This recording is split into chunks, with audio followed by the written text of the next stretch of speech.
Welcome to r/slash Pettyrevenge, where no revenge is too small. I needed to go to Bath & Body Works for some wallflower refills. If you've ever been to Bath & Body Works during the holiday season, you'll know that it's crazy busy all the time, and it usually consists of very long lines. Due to the high volume of people, I just grabbed 3 cents quickly and hopped in line. I noticed there were signs directing which line to be in depending on how you're paying. Even though there were signs, the cashiers were yelling something to everyone, but I couldn't hear it clearly. I politely asked a random lady in line what the cashier was saying. The lady rolls her eyes, and instead of just giving me a straight answer, she just begins loudly and rudely reading the signs to me, like I can't clearly see or read them in front of me. I then say, I saw the signs, I just didn't know if the cashier was saying something different. She then turns her back to me and says, yeah, no, and kinda chuckles. Anyway, apparently an employee had been standing there. She quickly comes up to me and asks, are you paying with card or cash? I tell her I'm using card, and she guides me to the front of the store and checks me out with an iPad. I didn't see the lady's face, but my husband said she looked pretty ticked about me going before her. The employee then tells me she heard the conversation and was upset about how rude the lady was being for absolutely no reason. Although the pettiness was not directly from me, it still felt pretty nice to have someone else with more authority be petty for me. Haha. As Raskapit points out down in the comments, this isn't petty revenge, it's petty avenge. Our next Reddit post is from Genghis-Dan. I live in a house off campus with housemates who are my friends. I bought myself shampoo and body wash because I'd recently run out of them within a couple of weeks, which I thought was weird but didn't really think much of it. I asked my housemates if anyone had used my shower products and nobody said they did. However, this is where I realized I wasn't the only one using my products.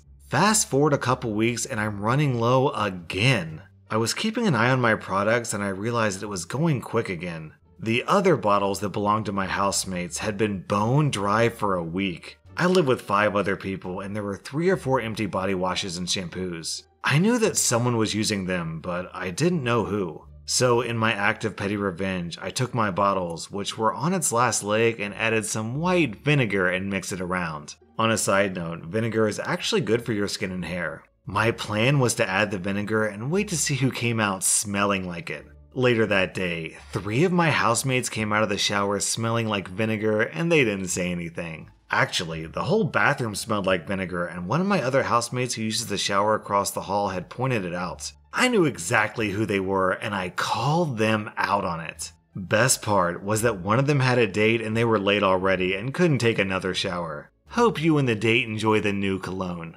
Our next Reddit post is from Purple Womat. Growing up, we often used to pick blackberries around a popular park/quarry. One weekend when we were very young, we were interrupted by our teacher, Mrs. W. I'm sorry, but I'm going to have to take those, she said. My friend lives in that cottage at the edge of the quarry and the residents have priority. Now, we had full bags, lots of scratches, and we weren't inclined to let them go without a fight, but to our surprise, my mother smiled meekly and said, I'm sorry, here you are. After the teacher left, she told us why. Malicious grin. Now, if you thought that teacher was just a jerk, it gets worse. Our school had a stove in the classroom. And side note here, a lot of people down in the comments are calling this story BS because schools don't have stoves in the classroom. But I'm thinking maybe this is a regional thing because actually in my high school we had a couple of classrooms with stoves in them. We had home ec classes where students would learn things like sewing and cooking. So a stove in a classroom is completely believable here. And the teacher decided to cook the same blackberries into a pie in front of around 30 kids under the age of 8. She styled it into a cookery lesson and we were very excited.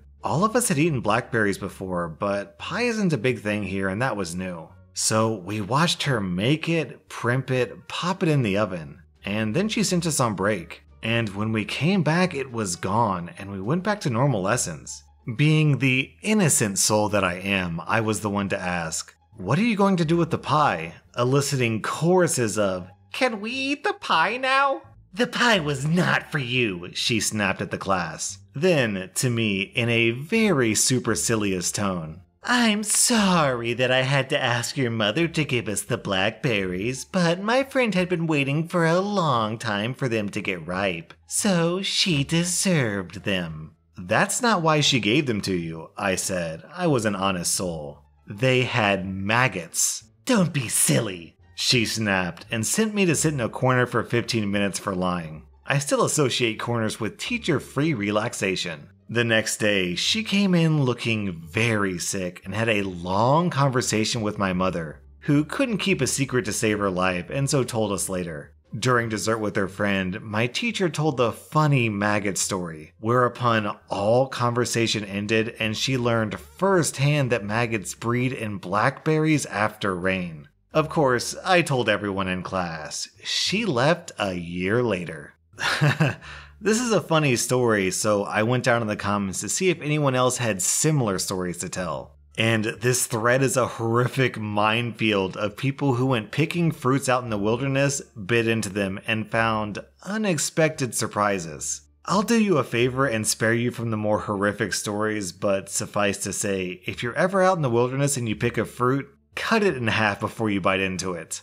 Our next Reddit post is from XGenGen. Dad just told me this story tonight. Before my parents' divorce, we lived in a 3-house neighborhood. Our neighbors to the left of us were friendly and we got along with them well. Our neighbors on the right, however, were different. It was rented out to multiple families. One of them being an Asian family with 7 cars. This is relevant. There was always conflict with them, from 24/7 house parties to trying to break into our cars. That family always caused trouble for whatever reason. They were dysfunctional and probably in debt with how many cars they had between 4 people. There was a particular tree on our property that my dad always parked his car under. It was obvious and known that was my dad's spot. One evening, my dad comes home to find the Asian neighbors had parked their car in his spot. A dead car that they didn't use anymore because they probably couldn't afford to fix it, so they decided our property was the best place to leave it to rot. My dad knocked on their door and asked them to move it so we could park, but the gentleman at the door said in a thick accent, "Sorry, no speak English, no speak English," which was obvious BS. My dad was not amused.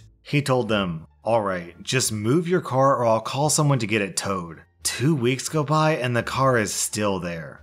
3 weeks, they still haven't moved the car. My dad gets fed up. They may have 7 cars, but that doesn't mean they could park on our property. My dad decided to take matters into his own hands. He rented a tow truck and waited for the family to be out of the house. He hooked up the car and drove it out to a random parking lot in a shopping center nearby and left it there. Next day, the neighbor came by.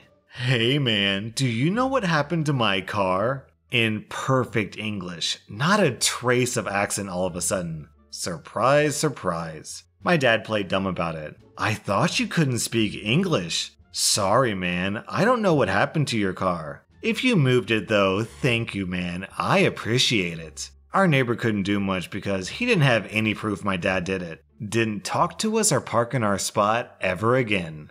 Down in the comments, NZ Wolfgang says, "Was waiting for the last line to be your dad saying, 'Sorry, I don't speak English,' when they came knocking on his door." And to that, Diesel Writer shares this story. Or better yet, determine which Asian language they speak and learn their pronunciation of "I don't speak whatever." When I was in high school, I had to commute in a car with 2 girls who were teaching each other Greek. I didn't participate, but keyed into the fact that that's what they were doing. 2 to 3 months later, they were bouncing around since a holiday was coming up. They turned around in their seats and started talking to me in Greek, I guess trying to rile me up. Now was my chance. I just glanced out and busted out the only 3 words of Greek I know. "The milao Ilinika," or something to the effect of "I don't speak Greek."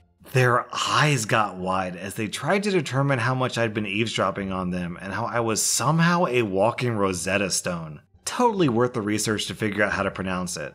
Our next Reddit post is from "OMG you grunt." I, a 22-year-old male, used to live with 3 other guys. One of them had a girlfriend who was over all the time. She cleaned and bought stuff, so it was cool for a while. Then she asked us if she could pet sit 2 newborn kittens for a week while her parents were out of town. I knew I was allergic to dogs, but I didn't know I was deathly allergic to cats. The cats get there, and after a day, I'm an allergic mess. However, I agreed to them staying. There's not much she can do with them, so I put up with it for a week. A week goes by, and the cats should be gone. I get home, and they're still there. The girlfriend says, "Oh, they're gonna stay for another week." On top of that, the girlfriend's boyfriend, my roommate, his mom has fallen and hurt her neck pretty bad and is in the hospital, so now he's watching his dog at our apartment. So I try to keep cool. Girl, the cats have got to go. Sorry, the week is up. You can't just keep them here. I told you I'm allergic and you don't pay rent, so get them out. As for my roommate, I told them that I'm sorry about his mom, but that I can't keep living with animals I'm allergic to. No one asked me if the dog could come, and no one asked me if the cats could stay longer. I suggest maybe they keep the animals at his girlfriend's apartment, who lives a whole mile away. My roommate says, "You are so ridiculous. You're crazy. My mom is in the hospital and you care about my dog being here." And his girlfriend says, "I can't just bring these animals to my apartment. I have roommates." Gee, woman, what are we? I storm out of the apartment and immediately head to the leasing office. I tell them that we have 3 animals in our apartment and that we have not paid the pet fee, $500 per animal. I ask them to come by later and make up an excuse that the animals are being too loud, the neighbors are complaining, and that we didn't pay our pet deposit. The next day I come home from class and the girlfriend is crying on the couch. "The leasing office came by and said we had to get rid of the animals due to the complaints." "Oh no," I responded. Luckily, they got a warning about the pets and didn't have to pay the $1,500. I suck at confrontation, so I love when other people can take the reins for me. Our next Reddit post is from Burism. This past weekend, my mom visited me in Canada from Ohio to celebrate my daughter's birthday. We've been through several periods of no contact throughout my adult life because of these issues. Then, eventually, I'd feel bad and let her back into my life. Then she starts the cycle of verbal and emotional abuse again and trying to cross any boundaries I've established. She spent most of the trip lecturing everyone she could about Donald Trump and guns. None of my friends or in-laws up here are American. Everyone is pretty left-leaning just like her. I'm also very left-leaning, but I've grown up with guns because my dad collected them and we would go shooting with them occasionally. During one of these rants, I made the mistake of saying I didn't really care too much about guns, but I enjoyed going to the gun range with my brother-in-law. I also said I understood why people want to own guns and felt like they needed them to protect themselves and their family. Whew boy. In my mom's eyes, that made me some right-wing gun nut who's okay with school shootings. I wish I was being hyperbolic, but I'm not. At one point, she said next time I went to the gun range with my brother-in-law that she hoped I heard the screams of the children at Parkland in my head. She also said she hoped my daughter was safe when I buy a gun. Over the visit, it became clear this is going to be one of those interactions where things are going to spiral into a tornado of craziness that will affect everyone's lives that are even tangentially involved in the fight. It culminated with us getting into an argument in the car and her canceling the whole visit. It would have ended there, but my mom came back to my house 5 times to continue the fight. I told her to leave several times before I called the police because she tried to force her way in and was making a scene in front of my house. She ended up checking out of her hotel heading home before the police could ever talk to her and tell her to stay off my property. The next couple of days, she sent me texts and voicemails filled with insults and more nonsense about guns and Donald Trump.